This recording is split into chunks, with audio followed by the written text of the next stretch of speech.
Turkish Lira losing value, and investors are leaving Turkey. Economical crisis getting bigger, inflation is out of control. A movie ticket cost 200 lira. When I was in high school, it was 5 lira. You also mentioned that companies are pulling out of Turkey. In recent news, Morgan Stanley left Turkish stock market completely, and today I saw in the news British BHL, another investment company, insurance company, also sold all their shares and left Turkey. And foreign investment is leaving Turkey left and right, which is like leaving us with Turkish money, and this is very worrying.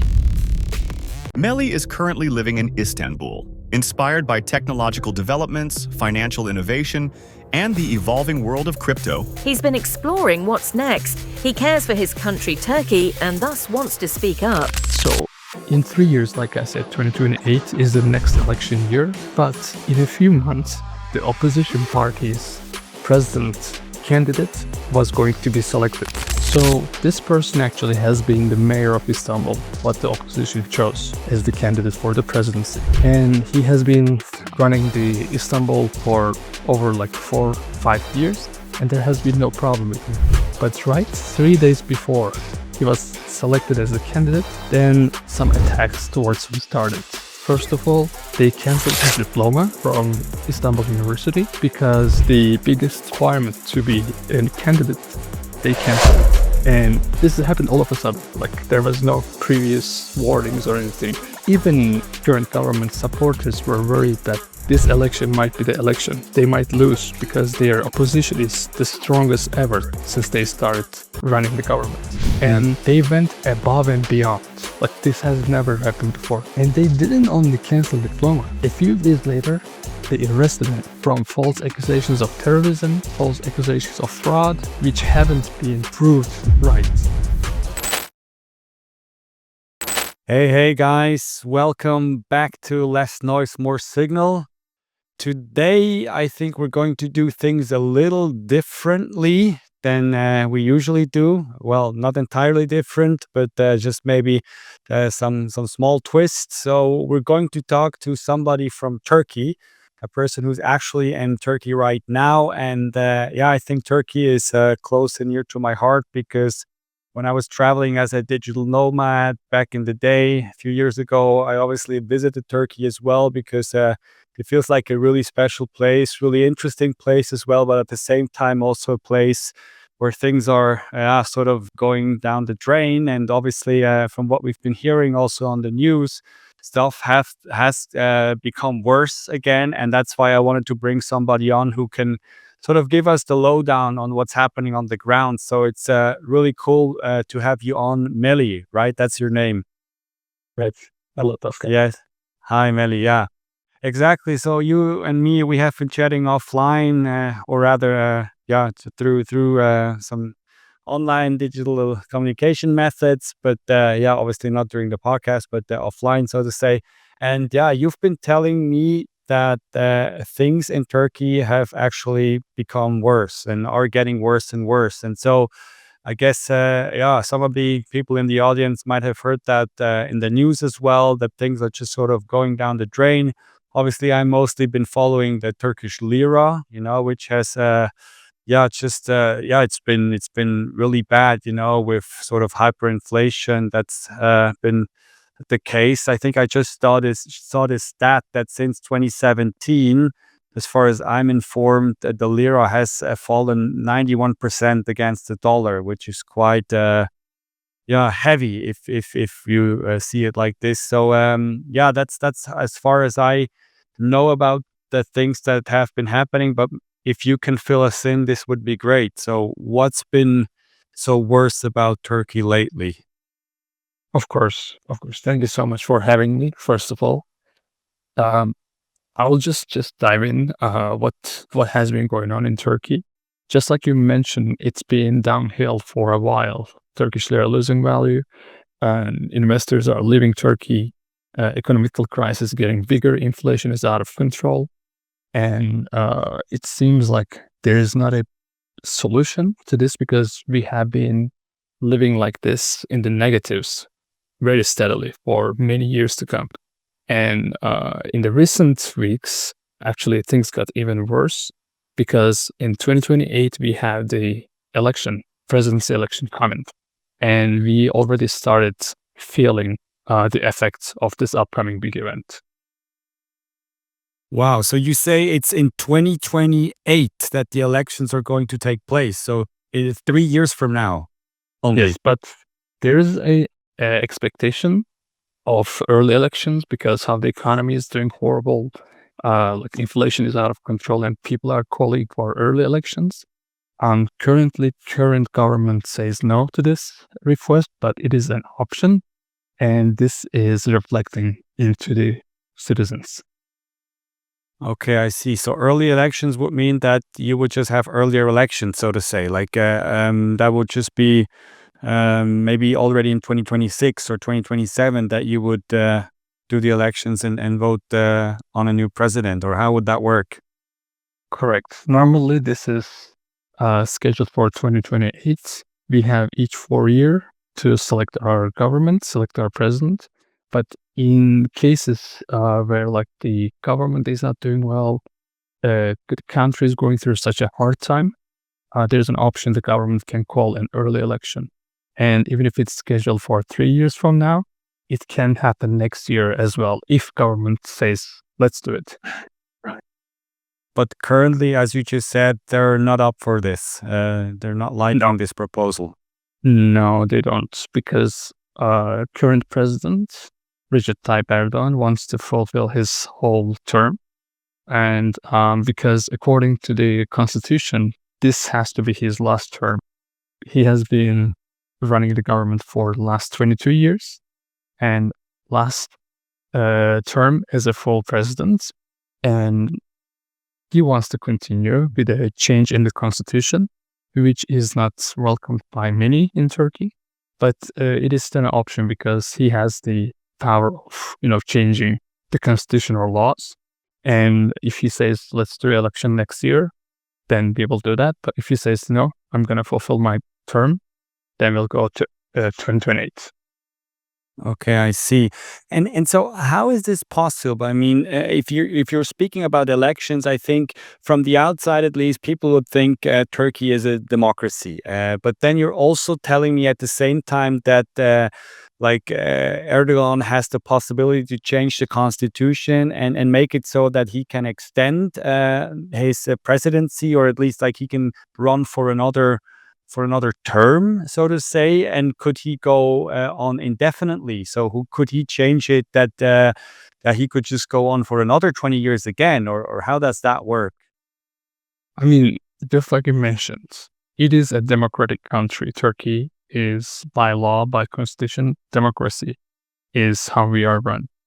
But with the current situation, with the old power has been given and the new structure that we started beforehand, we had the president and we had prime minister. This was our system for many years after a republic was founded. But 10 years ago, give or take, it changed into one-man power. It's just like America now. There's only one man and he's in charge of everything. And unfortunately, this much power has been given to the president, changed the democracy. Now, unfortunately, everything depends on what he wants or what he says that is going to be done. There is no other element or power that can stop him or say, no, rethink this and bring it again. Whatever he says, it happens, unfortunately. Okay, I see. And why hasn't he done this yet, before? I guess because he could have said 5 years ago, okay, I'm going to change the law, and then I'm going to change it according to the fact that I will in maybe in 2028, when my last election, or my last, so to say, elections come up and I can't get reelected, then I can, because I already changed it 5 years ago. Why didn't he do it? Was it sort of not necessary, or he was sort of procrastinating, or why do you think is he now sort of feeling FOMO, and that's why he's really considering doing it now, or why hasn't it happened so far? There are a few different explanations to this. Of course, it is impossible to 100% know, but majority of Turkish citizens think that, of course, in the last 22 years where he has been running the government, there have been a lot of things that he was in charge. He decided on there can be a lot of things like that shouldn't come out.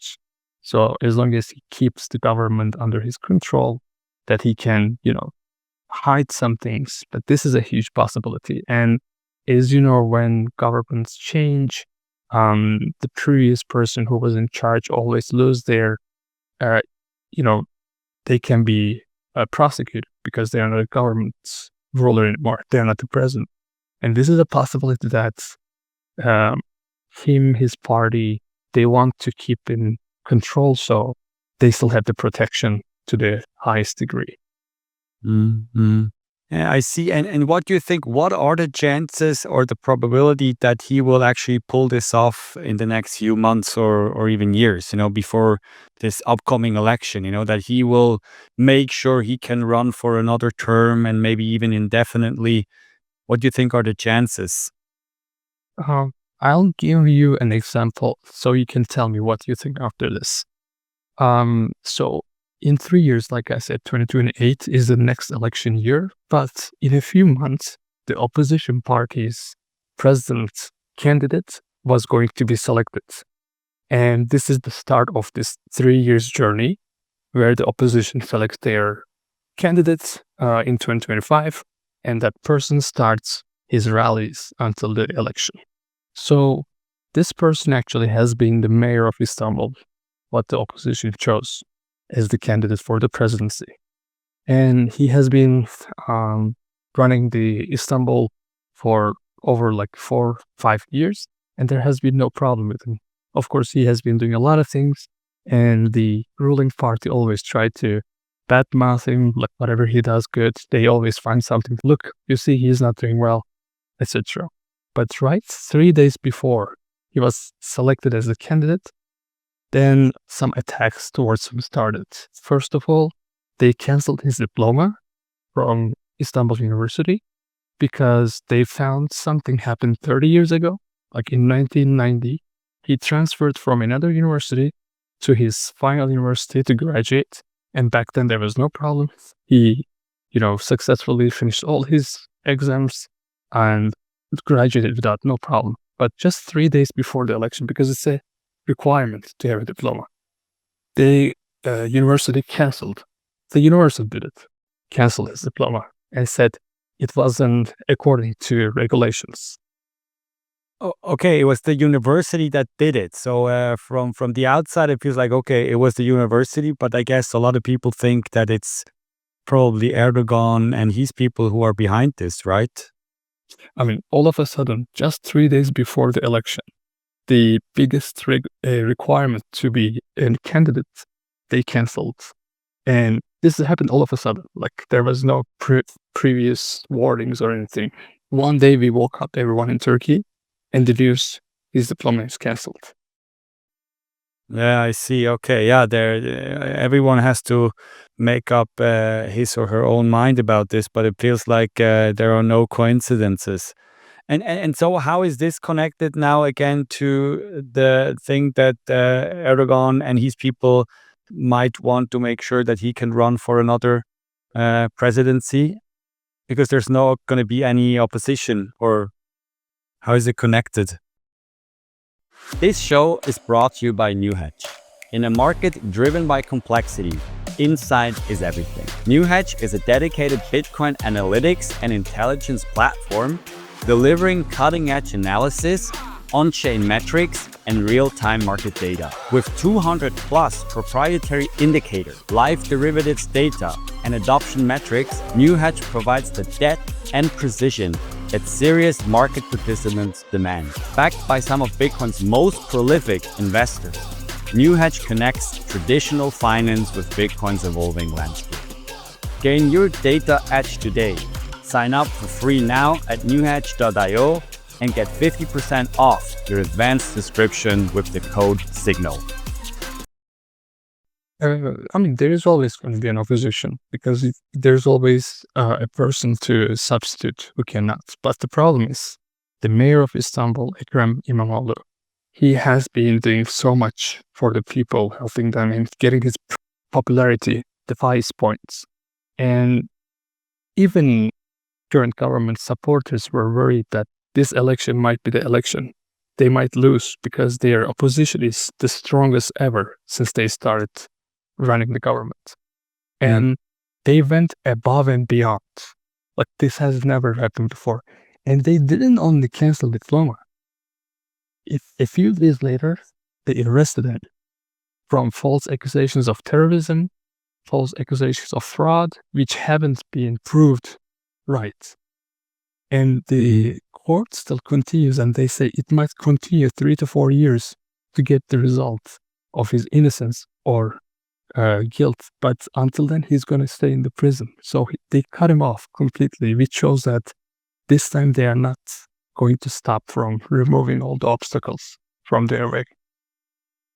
Okay, I see. Yeah. It sounds quite horrifying and depressing to hear something like this, that this is going on. So this sort of leads you to believe, and many other people in Turkey, that this time they won't stop at anything. And that's why they might not only, or are not only, going up against the opposition in the ways you just described, but they're also maybe at some point making sure that Erdogan can actually go for a revote, a re-election, so to say. Because I think they could also just decide, okay, we're not going to have Erdogan go for another run, but we have somebody else from our party, maybe a close follower to Erdogan. But this is still up for grabs, I guess. That is correct. And we believe now that they will do everything, including maybe changing constitution even, to have another term. It can be an earlier election, it can be on-time election, but 100% we think President Erdogan will definitely run for another term, even if it takes changing the constitution. Yes, I see. Yeah, it's just crazy. Obviously, I'm now 35 years old. You're saying me that Erdogan has been in power for 22 years, right? Is that correct? That's what you said. 22 years. Yes, 22 years. Yeah, correct. yeah.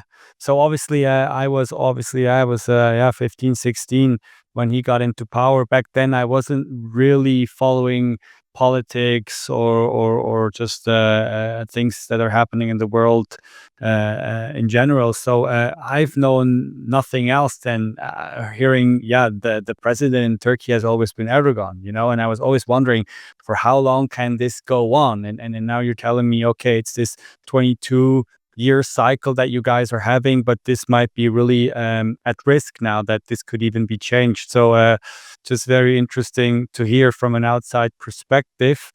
But maybe coming back on what you said about that things have been getting worse. You also mentioned that companies are pulling out of Turkey. Is there any concrete examples or incidents that you can share with us that just recently happened? Of course. As I mentioned before, Turkish economy is in decline, and we haven't seen a positive year since the last maybe 10 years. Turkish lira is losing value year after year. And now with the recent scandals, economy is damaged more than ever. I mean, dollar lost 2.6% in value in a day. This is huge considering what has been going on. And recent news, Morgan Stanley left Turkish stock market completely. And today I saw in the news, British BHL, another investment company, insurance company, also sold all their shares and left Turkey. And this is very worrying because this is foreign investment, which we rely on heavily. And foreign investment is leaving Turkey left and right, which is like leaving us with Turkish money. And this is very worrying. Yeah, exactly. Yeah, you're pointing to a really important point here. Yeah, because even though many people don't like that, multinationals and banks and stuff are pouring money into emerging markets, or even countries like Turkey. I mean, you're right. To some extent, especially these countries are sort of dependent on outside money, on foreign investments. Otherwise, you're just going to have a harder time. And now that you're telling me that, for example, Morgan Stanley, I mean, it's a pretty renowned a bank that they are pulling out of Turkey. I mean, that's a strong signal, that's for sure. I mean, what else has been happening? Is there anything else that you can share with us that's showing that things Yes. are going down the drain? And also maybe in your personal life, how have you been experiencing this? Oh, of course. Yeah. I think the first thing I would start with is inflation. Um, this has been like a negatively record-breaking uh, experience for all of us right now. I will give you an example, which is a very dramatic example. The food indexed inflation in Turkey is 75% in the last few years. And the second place after Turkey, I believe, is either Hungary, this is in the European region, or another country, and their index is 20%. After 75% of Turkey, the closest amount is 25%. And the food price just skyrocketed around Turkey. Mhm. And how have you been experiencing this? Is it the point where you have like even hyperinflation where prices change once a day or maybe once a week? Or how is it that when you go to buy your groceries that you come back to the store and prices have already changed? This is a monthly event right now. Every month we see prices higher. And the problem is, unfortunately, majority of the products we buy at the stores are foreign. Not foreign, but they're coming from another country. So they are labeled again in Turkey, but we are not the producers. They are not local products. And this, since the foreign currency is getting worse compared to Turkish lira, the people who buy from abroad to bring into stores, they pay more. Of course, they need to make profit, so they increase the prices in the local market.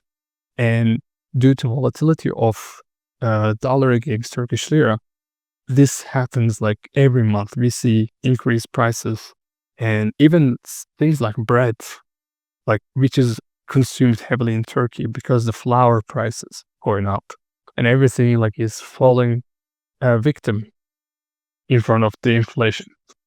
Yeah, I see. No, that makes a lot of sense. But then what you're telling me is that most of the food that you guys are consuming is stuff that you have been importing. So it's not the case that Turkey has like a really big agricultural industry where they produce a lot of food for themselves. Or is there any food that you produce yourself? Because then I would assume inflation with these type of foods is maybe not that bad, so to say.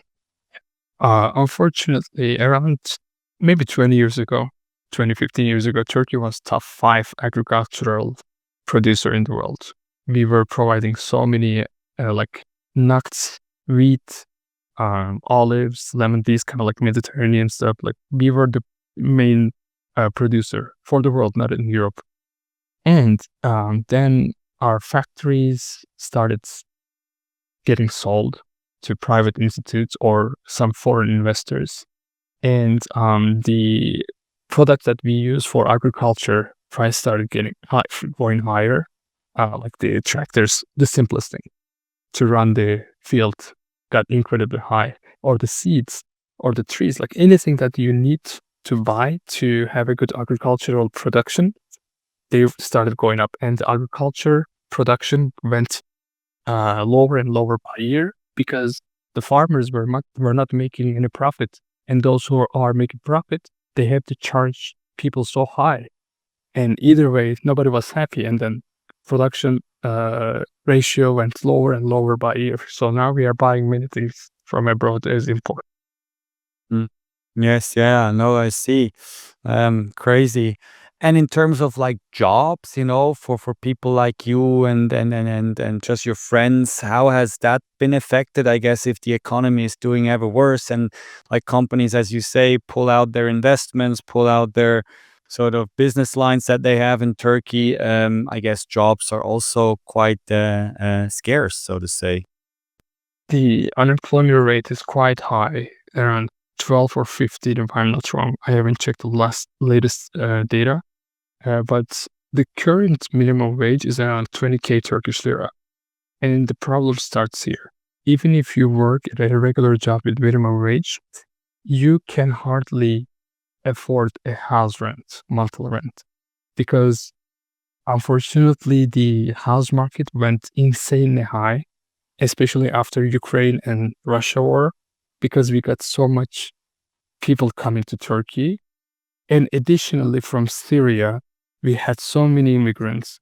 And in Turkey, while we already were, struggling with accommodation, with other things like jobs, now we have around 10 million, approximately 10 million immigrants in Turkey, which added a lot of problems to what we already have.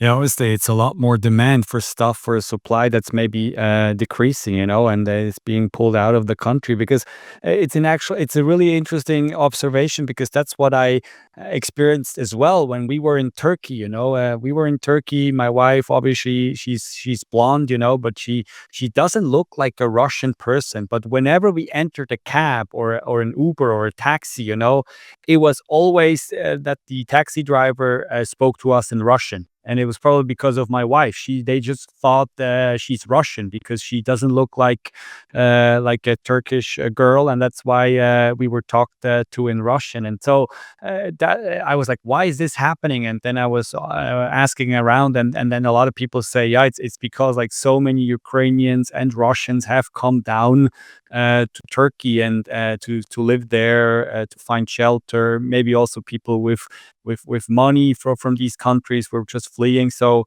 we're actually now confirming this, and 10 million is quite a lot, so to say, obviously. And they are a demand force, so to say. Yeah, that's quite crazy.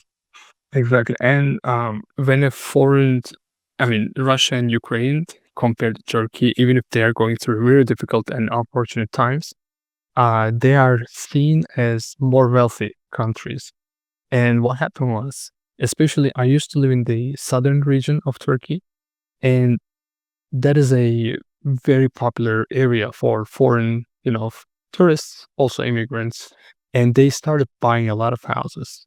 And they actually changed the house market because now the house owners, landlords, or real estate agents, they started charging twice because they were paying in dollars. And they saw the opportunity very wrongly. And after that, the sales stopped a little bit, but the prices never went down. So like the price hike due to this big change affected both locals and those who came to Turkey and live here. Yeah, no, for sure. I can see this. Wow, crazy. Well, I mean, if I hear all of this, I just ask myself, like, how does the normal person in Turkey come by? How does he put up with this? Are people becoming innovative?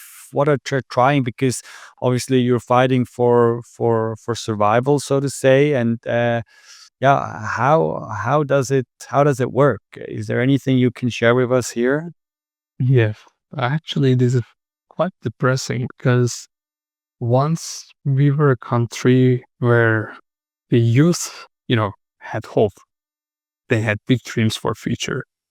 And now whenever there's an interview, whenever I talk to people, everybody's depressed. Everybody lost hope. And the problem is so many people cannot afford eating meat, chicken in a month. Like they can barely afford paying for their house, maybe little, a few breads and simple eggs maybe. But for things like can be seen regular in anywhere else in the world, it looks luxurious here. We don't go out anymore. A movie ticket costs 200 lira. When I was in high school, it was 5 lira. And we cannot take out food, like we cannot order food because one burger, Burger King, just 350 lira for a set. When I was a student, it was 10 lira. And they took everything from us. Like I want to buy a car, for example, and it is out of my budget. Even second hands are like $20,000, which like insane. Like, people are hugely in debt. Credit cards topped out. And yeah, it's just everybody wants to leave. Nobody has Yeah. any hope anymore. No, it's really crazy to hear. And now I'm just pulling this up here, a comparison between Swiss franc and Turkish lira. And you said that a normal burger costs 350 lira. Yeah, which is 8 francs, yeah, which is almost $9. I mean, that's quite high. And can you also check 20,000 lira? So our monthly salary. Yeah, 20,000. Yeah, exactly. 20,000 lira is like $464 dollars. Yeah, There. and then Someone had a salary. yeah, I see. And obviously, if only one burger costs that much, I mean, then obviously nobody is going to consume that anymore because, yeah, it's just way too expensive, relatively speaking.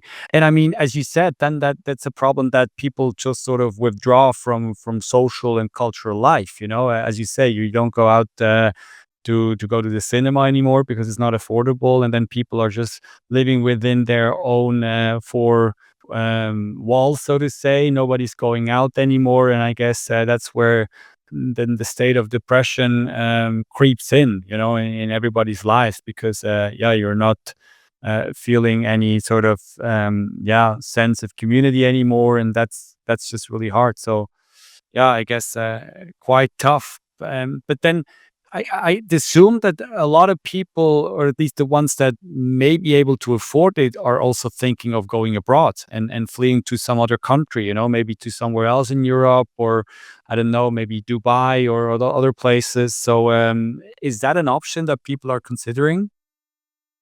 People sleep, live, eat with the dream of living for another country in Turkey. This is a daily hope for everyone because those, like some lucky people, lucky Turkish people who managed to live in Turkey and live abroad, we see constantly their videos, and they do this a lot. For example, they shoot a video. Today I went to store and I spent 10 euros and I bought the entire weekly, groceries. And this kind of like a FOMO, this kind of like a, the people are so jealous of this life because we cannot even think if that is possible here. And this is why like everybody's trying to find a way to live. And there have been some attempts for some people to do it illegally, of course.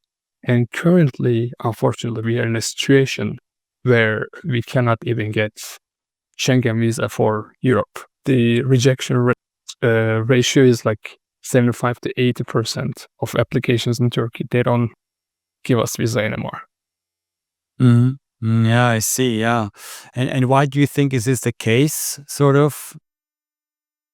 So it is actually pretty obvious. In the last few years, the immigrants, especially from Syria, they have been granted Turkish citizenship, and they have been given passport in an attempt to have them as a voter, to have their votes for current government. This was like an old strategy, of course.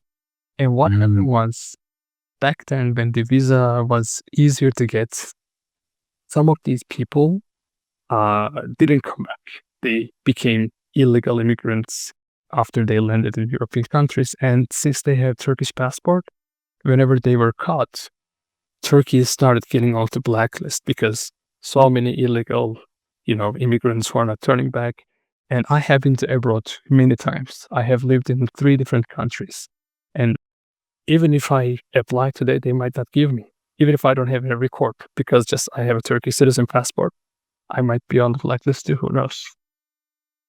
Yeah, I see. Yeah, it's obviously also quite a hideous connection there. Yeah, and that you get blacklisted because of stuff that yeah, it's just like second order effects that you didn't count in before, maybe. But I guess have you been trying to go abroad as well, and you just been running into walls, I guess, or is this something that's on your scorecard, so to say?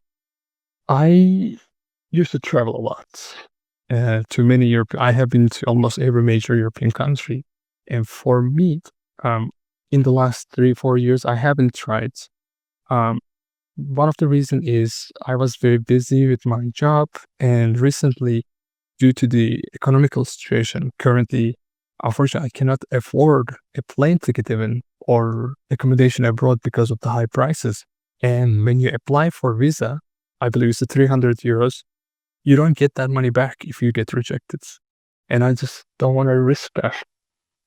Okay, I see. Who do you have to apply for visa for? Is it in Turkey with the embassy of the foreign country, and then they charge you this money? And even Correct. if if you get rejected, you're not returned the money, Correct. You need to send 300 euro to their bank account, and you which need is to almost like 60-70% of your monthly salary, exactly, right? exactly. And then you need to fill tons of forms. Like, I'm not even exaggerating. You need to prove your work. You need to prove your money. You need to prove your car. You need to prove your house. Like, you need to like prove that you're gonna come back. And like even after that, yeah. Yeah, I see. And is it the case that you, for almost every country that you're trying to visit or you want to visit, you need to have a visa? It's probably hard for you to go into a country without needing a visa, or would there be countries where you don't need a visa?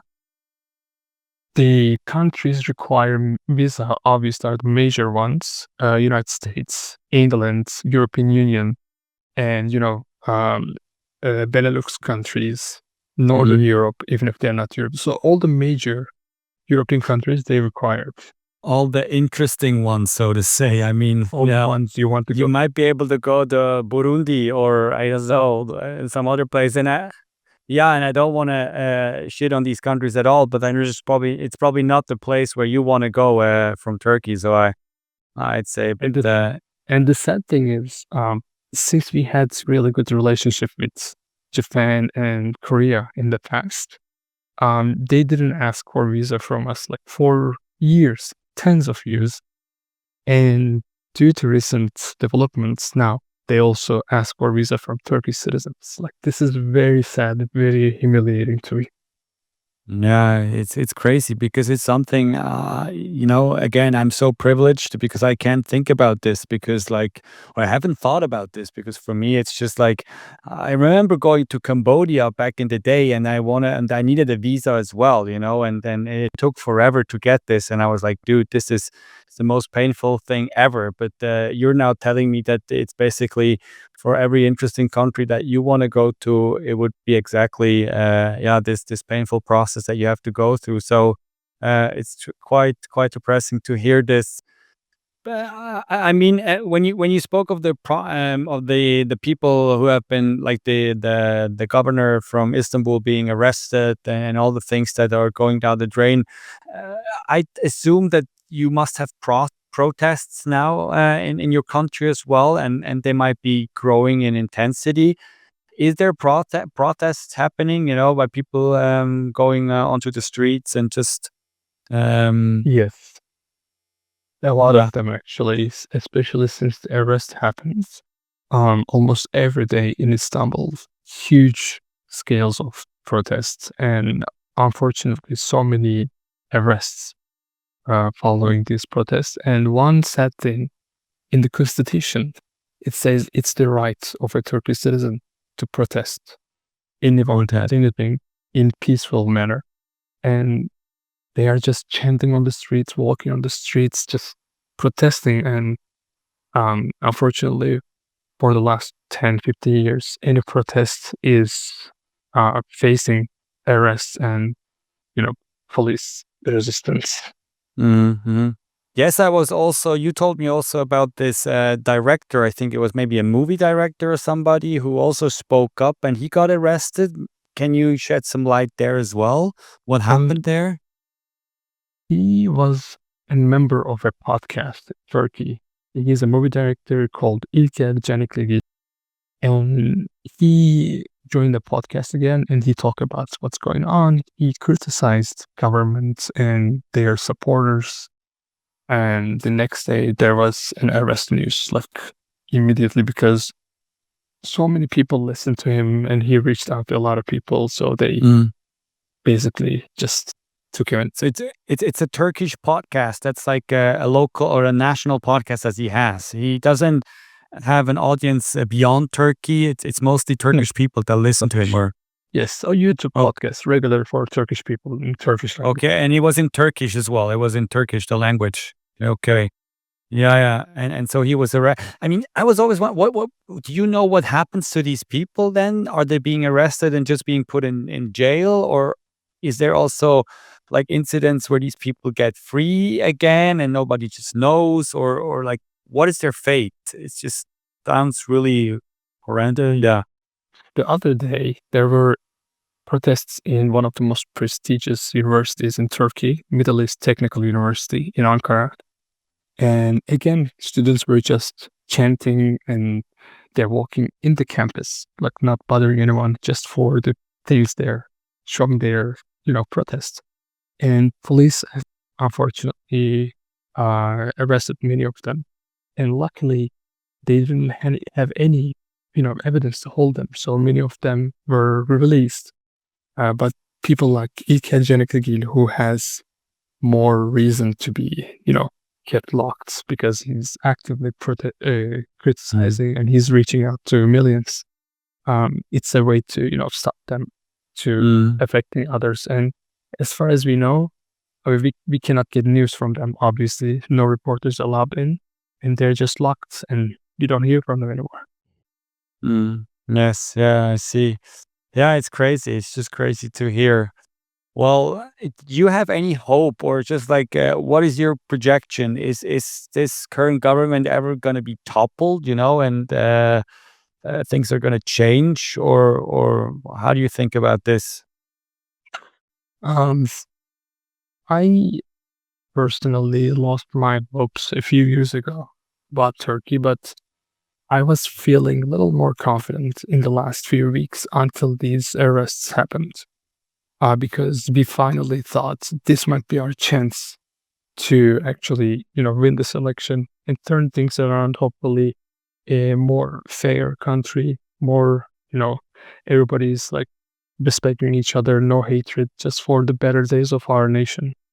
But after the recent incidents, I lost that even little hope I had in me, and just it's been so depressing because, we're always on social media, and this is the age of technology. Everybody has a phone, and you get just fed with those all negative news, bad news all day long since the morning until you sleep.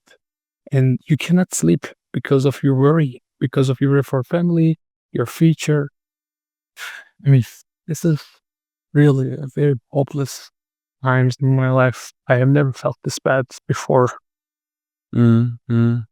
No, yeah, it's obviously crazy. It's something probably me and a lot of my audience, I would assume, cannot really fathom, because we've never gone through similar stuff. So it's just important that you're telling us this and that we can get the word out. Because I also feel like from an international standpoint, there's not that much urge, of people maybe trying to change course in Turkey. There's no pressure from international entities, and or at least I'm not sensing this, and I'm not reading about it. I'm not sure if you have picked up anything, but it just feels like nobody sort of cares about Turkey, even though Turkey is still quite big. It's a big economy. It's not some sort of small place, where it's just like a few hundred people.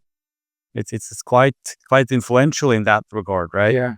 Yeah, definitely. And I mean, I have seen news about some leaders, leaders mentioning, but of course they always want to be like, it doesn't sound right, but it is their own internal thing. So we shouldn't say anything, but we would like to see them solve their problems. This kind of very political.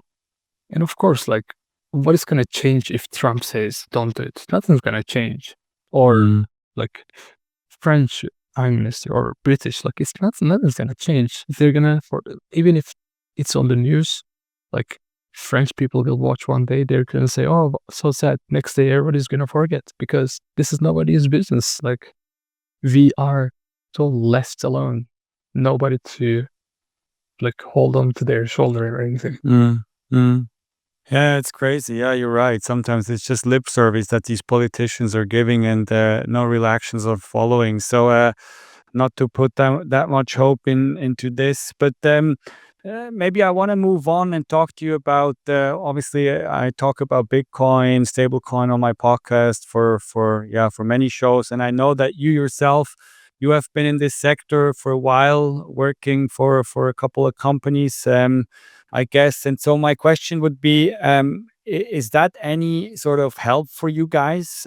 Because at least from the outside, again, I would say I've seen these graphs, by Chainalysis. They were shared around, and they were showing that like the estimated share of the GDP going to stablecoin purchases is like in Turkey, it's by a huge margin. It's absolute the biggest all over when compared to other countries all over the world. I think it's over 4% that they're showing that for over 4% of Turkey's GDP is sort of going towards stablecoin purchases, probably USDT, I guess, predominantly. So that's quite huge. So I would assume there is some adoption happening there, but maybe you can fill us in. Are you seeing this? And if so, who's using it, and what sort of stablecoin is being adopted?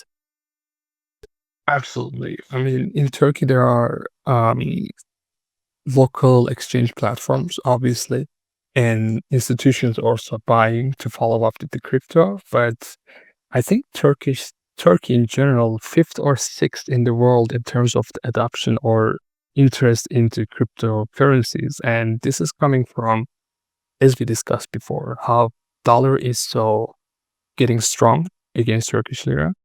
And something we have discussed before, what to want, the banks right now, they're not giving the actual value of USD when we want to sell and convert the Turkish lira. For example, right now it is 38 lira in the market for the dollar, but banks are selling you from 39. When you buy from them, you pay for 39 liras, but when they buy from you, they pay you 36. So you're always losing money. And this is giving people another reason to keep their money in stablecoins because, it is stable and you cannot be manipulated by banks or anything. And we also invest in the currencies. But I say, since this is reflecting the economical crisis in Turkey, because people are expecting, okay, I'm going to hit that 10x, 100x coin and I'm going to be rich. But this is creating so many big mistakes because the Turkish people do a lot of leverage and they keep getting liquidated because they're not experienced enough.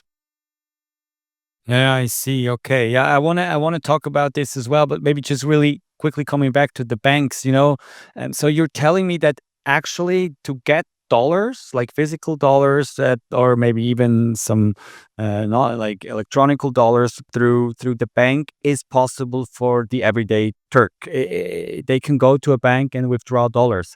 The thing is just that the exchange rate that you're getting is probably quite in your disfavor, or is that correct? Or is it even hard for people to get dollars? Is it sort of sanctioned, or is it just like rationed that you can only get up to a certain amount of dollars, or No, how does that work?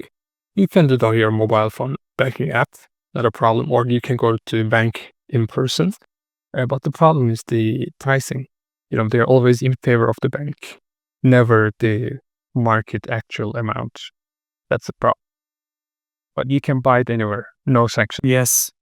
And how is it then? How do people get their hands on Bitcoins or stable coins, I guess, and maybe other cryptos? How is it? And is this better? Do you get a better price if you go through these sort of intermediaries to get stable coins instead of going through banks? Absolutely, in Turkey, so many local exchange platforms. They are Turkish exchange platforms. You can basically do on-ramp on some of these and send your money in Turkish lira and convert to stables on their platform, which is better because they give you the market value. Like whatever you see on Binance Turkey, you see it in the local Turkish exchange platforms. So if you're doing big amounts, like in big volumes, it makes sense to do on the stables on crypto. Otherwise, on the bank, you lose some money when you're buying dollars. Mm.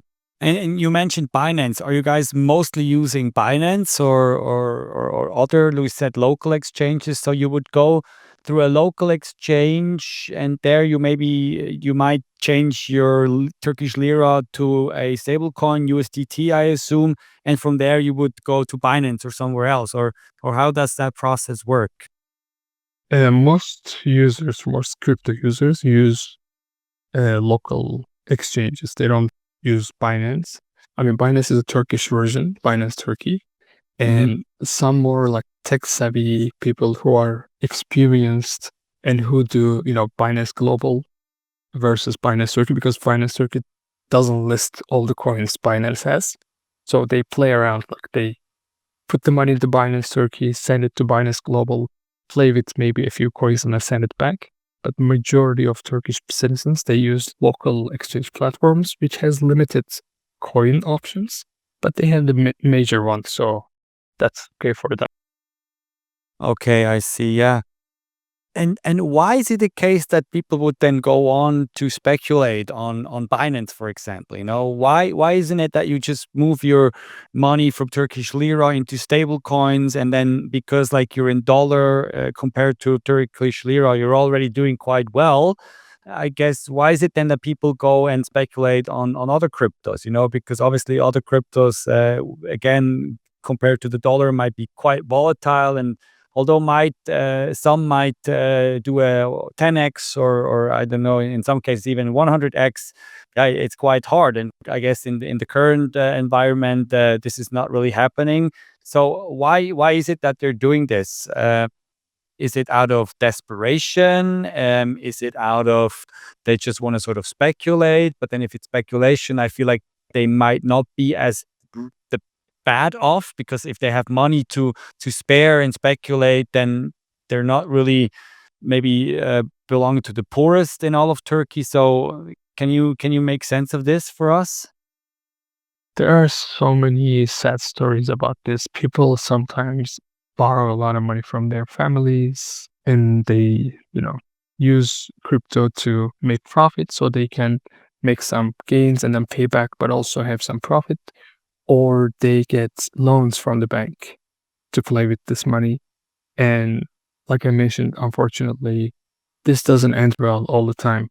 And people who keep their money in stables on these platforms, for example, they definitely wait for the better times to sell their, maybe USDT into Turkish lira. But the most important thing that is going on here, they are not generally brave enough to put into other coins other than stables or Bitcoin, because this is always speculated as the safest bet. Otherwise, altcoins can go 90% below in a night. This is why there's adoption of USDT or Bitcoin. But let me tell you this, even if the numbers are showing that in Turkey there's a lot of usage of crypto assets, Turkey is almost a 90 million people country. And even 10% of this population is a huge number compared to any other European countries. But this shows still very little adoption in Turkey. This number is high.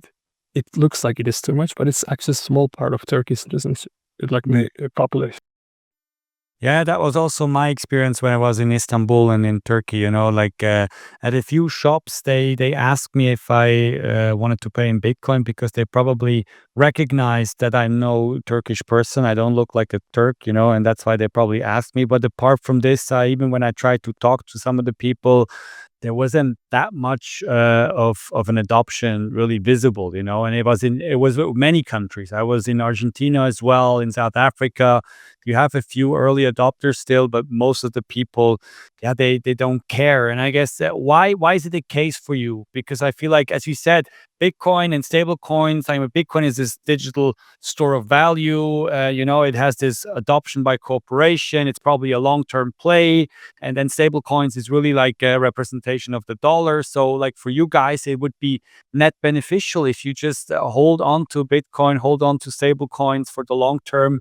But why is it, do you think, that most of the people in Turkey haven't come around, and are maybe still skeptical of these types of assets? Crypto has always been seen as a scam in Turkey because of the volatility. People don't understand the cycles. They don't understand the charts. What they understand is every year there are a few news. Person C, ended their life, unfortunately, because they lost this much on crypto. And there is so much negative media towards this investment, And people are like, oh, never crypto, like crypto is scam. Why did you put your money in crypto? And, it's a snowball effect. Even if some person never heard about it, after seeing these news, oh, crypto is horrible. No, never. Don't. And this is like a huge obstacle of a bigger, movement in Turkey.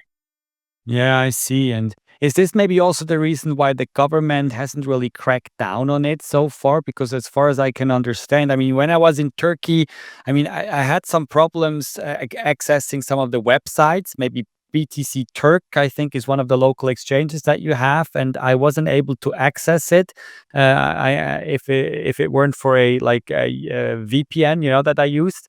But apart from this, I felt like there's not really a crackdown happening. When I was at the local souk in Istanbul, as you mentioned, I saw all these local exchanges, tether symbols, and Bitcoin signs all over the place. So I was like, well, I mean, the government seems to be putting up with this and is tolerating it. But is it because crypto is cannibalizing itself through this really speculative image that it has, that again people don't go into crypto by themselves, and that's why the government doesn't feel the need to ban it? And if this were to change at some point, then maybe the government might go more aggressively against it. Or what is your thoughts there?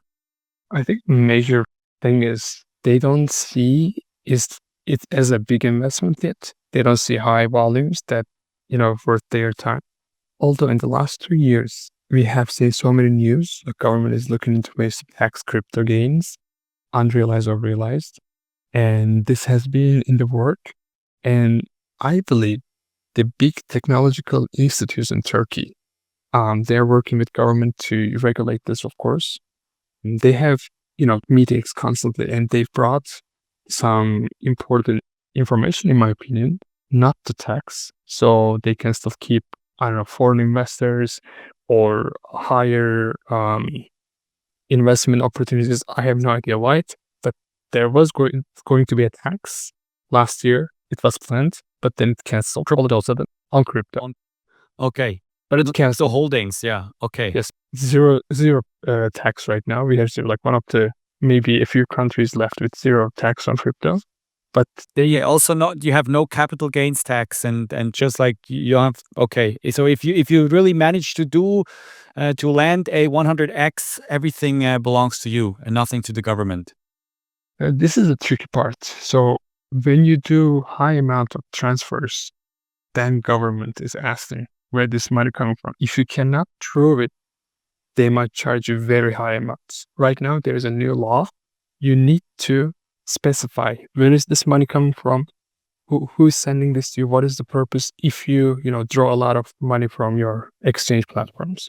And this is kind of like people, they are watching if the volume is too high, if the amount is too high. Mm-hmm. Yes, I see. No, makes a lot of sense. And that's, it's probably the same in other countries as well. I mean, as soon as there's big fish and big money involved, then government is making, or has a big ear, and wants to sort of have a chunk of the action. Well, I mean, we've gone for almost an hour. So Melih, thanks a lot for doing this. This was really enlightening and very helpful, and just depressing, whereas also interesting at the same time. So maybe my last question would be still coming back to hope. At the end, what gives you hope? Is there anything that gives you hope? I don't know. From the outside, I would say maybe it's the Turkish national soccer team. Who's doing quite well these days. I don't know if this is going to help you guys in the end, but what is it that gives you hope? Is there anything that you can point us to? That's a great point. Yeah, Turkey has been doing great as a football fan. I've been enjoying the national team, although I cannot say the same thing for the local football league. But I mean, I'm trying to be, yeah. Yeah, I saw. So yeah, soccer is quite big, right? In Turkey, when I was in Turkey, it was huge. I also got to play with some of the people, and obviously, as you said it yourself, you have some decent players right now. Adem Güler and Yilmaz, I think, or what's his other name, Aktur Göglu, and all these people. It's like there's a picture, or there's like a lot of good people coming up right now. And even in the last, what was it? European World Cup. Yeah. I think you were in the semifinals, right?